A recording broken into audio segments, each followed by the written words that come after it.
እንዴት ናችሁ? ደህና አደራችሁ ወይ? ዛሬ በጣም ደስ ብሎኛል።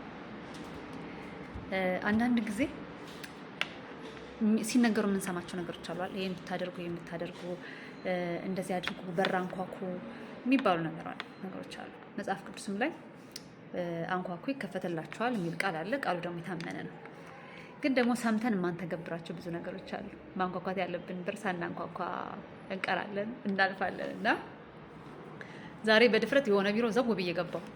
ምን አገኘሽ እንዳትሉኝ፣ ያገኘሁትን አልነግራችሁም። ግን ዘው ብዬ ገብቼ አንኳኩቼ ደስ ብሎኝ ወጣሁ እና ዛሬ ጠዋት በዚህ ሰዓት ምን ልላችሁ ፈልጌ ነው፣ ግድ የላችሁም አንኳኩ እና አንኳኳ።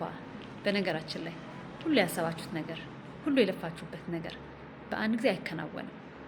አንዳንድ ቦታዎች ላይ የምንሰማቸው ነገሮች አሉ። በቃ ልክ እንደወጣችሁ ኤቭሪቲንግ ግራብ የምታደርጉ በቃ ሁሉ ነገር ውጤታማ በአንድ ጊዜ ሁሉ ነገር በቃ ድንገት የሚፈነዳ ባይልማ ብቻ ቱሽ የሚል ነገርና ሁሉም በእጃችን ላጥላጥ የምናደርገው ነገር ያለ ይመስላል ሲወራ፣ ግን አይደለም።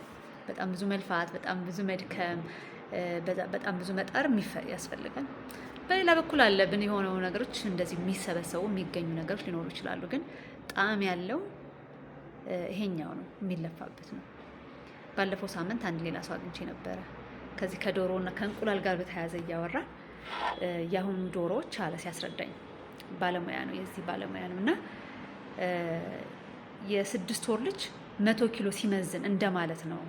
ገና እንደተፈለፈሉ ያስጋቸው እንደዛ እንዲሆን ይደረጋል እና ስንከራከርም ነበር። ጤነኛም አይደለም ወይ እንደዚህ ነገር ይታወል እና ልክ እንደዚህ ድንገት የሚገኙ ነገሮች ሊኖሩ ይችላሉ። ግን ሁሉ ነገር ጤናማ ላይሆን ይችላል። ለማንኛውም ምን ለማለት ነው የመጣሽው? ለማለት የፈለግሽ ብትሉኝ፣ አንኳኩ፣ ልፉ፣ ድከሙ፣ ጣሩ። ከዛ ደግሞ ወደ ላይ ማንጋጠጥ፣ እየሮጥንም እያንጋጠጥንም ነገሮች ቀስ በቀስ ይሳካሉ ለማለት ነው። መልካም ቀን እንላችሁ።